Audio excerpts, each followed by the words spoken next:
Hey guys, I'm in the Mustang today. I have some errands to run, so figured I'd take it out. I haven't had much of a chance to drive it lately.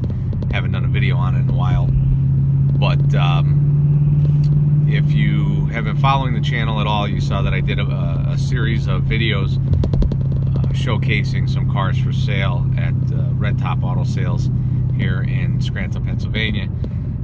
So if anybody's looking for a car, they have some really nice, I did some nice stuff on some Challengers, and a Shelby GT 500, Camaro, Charger, Scat Pack. So they have some really nice stuff, low mileage. So if anybody out there is looking for a really clean, car, special car, he's got some stuff there that's kind of hard to find. Make sure you look them up, redtopautosales.com. And today I wanted to talk a little bit about my feelings on the 2017. So for, hopefully most of you, you know that I had a 2013, gotta have it green, Ford Mustang GT. And I did a lot of work to that car. Ran great. But it was a stick shift, not butt. It was a great car. I loved it, but I do like to drive my cars as much as possible. And with the city driving and somewhat of a bum left knee, the clutch was starting to become something that was a bother to me.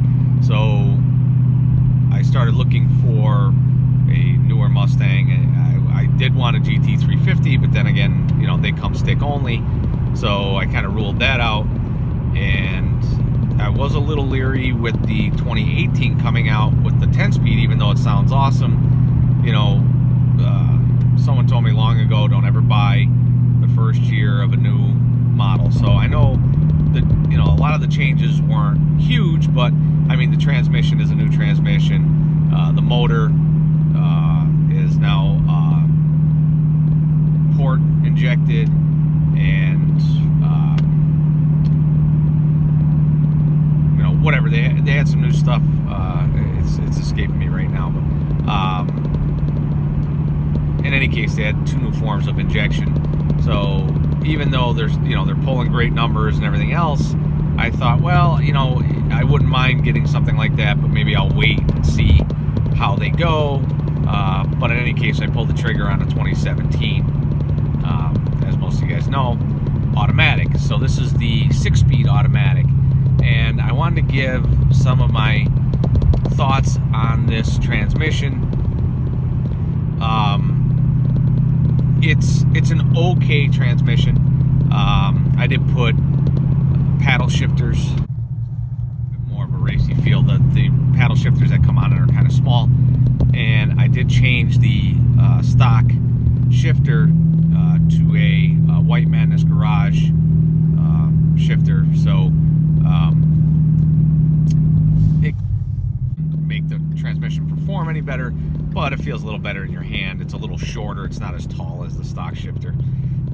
So, but you have the different drive modes. So you have your traditional drive, so park, reverse, neutral drive, which is probably your biggest saver on gas. So basically, when you're in normal and you put it just in regular drive, the shifts come much quicker, so the RPMs never really get all that high. So for city driving, if you're trying to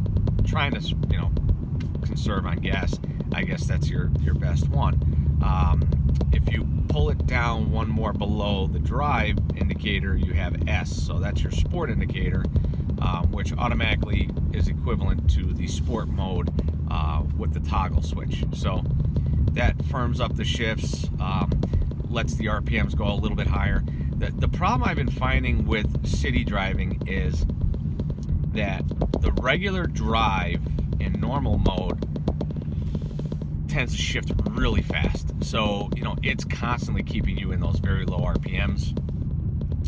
When you go into sport mode, if you want to try and be, if you want to ring it up, sometimes I find myself having to shift, quote unquote, manually with the paddle shifter because I feel like it holds on to the gear a little too long.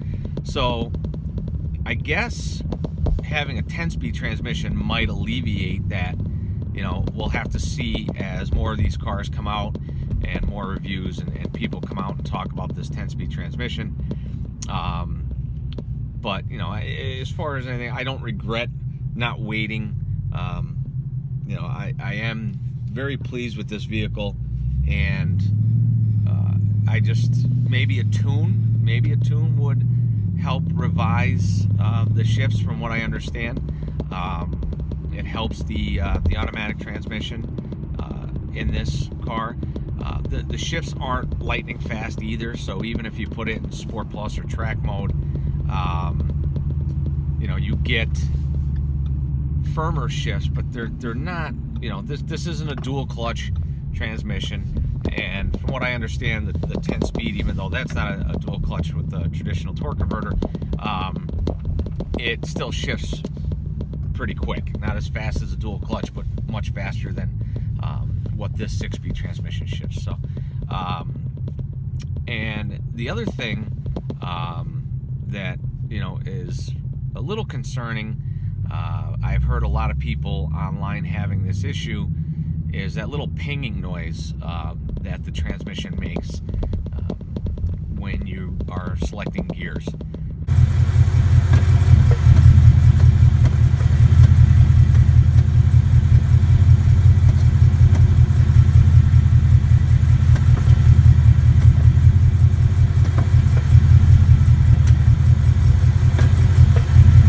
I don't know what that's all about. You know, some people have said it's not really anything, but it just doesn't. Even if it isn't anything, even if they say that's perfectly fine, there's no damage to the transmission, it's not doing any damage to the drivetrain at all, it's not hindering performance at all, it's just a noise that to me doesn't make sense and shouldn't be there. They've had automatic. This is, again, a traditional automatic. It's just a 6-speed automatic, and I don't know why they can't make it without making this pinging noise. So I don't know if it's, you know, where it is. I haven't really done much research in probably a month or two in regards to the pinging sound of the transmission, but you know, maybe I should look that up and see if anybody else has come across anything. Again, I only notice it when I'm shifting into gears, so from park to reverse or park to drive, you'll hear it. It's not like you're driving and it's constantly pinging. So once the gear is selected and engaged, you get that little ping, and then that's it. So it really doesn't bother me all that much, because it doesn't seem, you know, there's no grinding noise, there's no lag or any kind of slippage that I can feel. So, you know, until I think there's a real issue, you know, or until I read something that say that they have a fix for it, then I'll look into it further then. And, you know, up until this car, a V8 needed a manual transmission, but, you know, and manuals are great, but the automatic transmissions are getting better. You know, I plan on taking this car down the quarter mile, and the automatic transmission would be great for that. I also plan on supercharging. So this is going to be another big topic that I'm going to start approaching after the winter, early spring, late winter, early spring. I am thinking about supercharging the car. I wanted to keep the car for a while, make sure there were no issues right off the bat with, you know, the motor and transmission and whatnot. So as long as everything stays good, late winter, early spring, if you guys have any input, I am, you know, interested in either the Whipple, which if you guys saw that video, I did a video on the Shelby GT 350 that was Whipple charged. Whipple makes a great kit, and Kenny Bell. I'm interested in Kenny Bell. So if anybody has any personal experience with Kenny Bell, you know, please leave me a comment. Let me know your thoughts on it. Was it a good system? You know, what did you like about it? What didn't you like about it? Cost-wise, these systems are all pretty much in the same ballpark. Unfortunately, you know, you're reading from their websites mostly, and of course they're gonna pump them up. They all run around the same amount of boost. They all offer complete kits. So, And the Kenny Bell looks like a great kit. You know, that would look great underneath the hood. They clear the stock hood, so I wouldn't have to worry about changing that right away. The Whipple fits.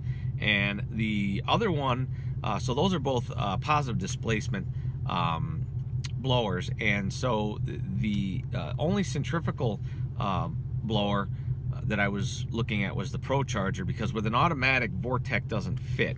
There are some lines that are in the way, and I guess I could do something if I really wanted to try and get it to fit, but I don't want to go through the hassle. I want to buy a complete kit and bolt it on.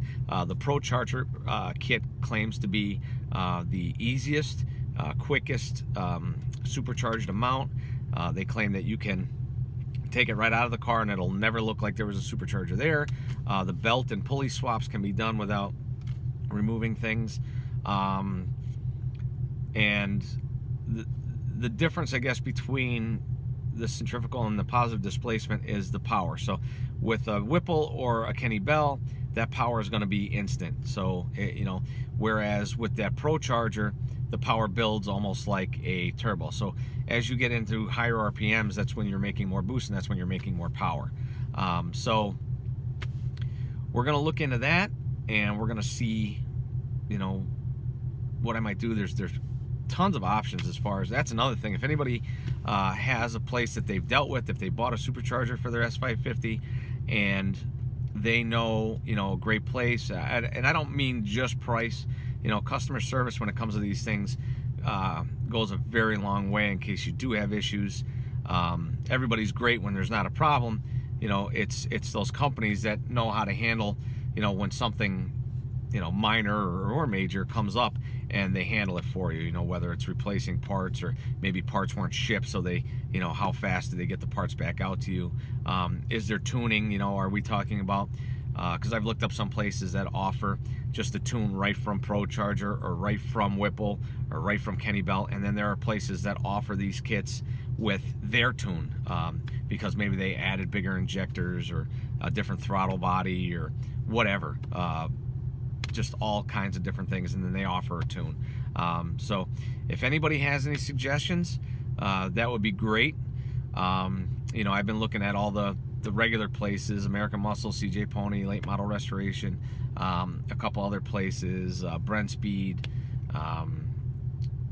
Just there's a lot of them out there. RPM, TPS. There's a lot of places out there that sell these kits, but you never know. Sometimes there's that one little place that you know, it's kind of hard to find, and maybe somebody out there knows about it and can let me in on that secret. But yeah, other than that, the car runs great. The exhaust is really breaking in and sounding good, and no other issues. No rattles and creaks yet. The weather's getting cold now, so you know, we'll see what happens. I'll drive the car until the snow comes and they salt the roads. So you know, we'll see how that goes.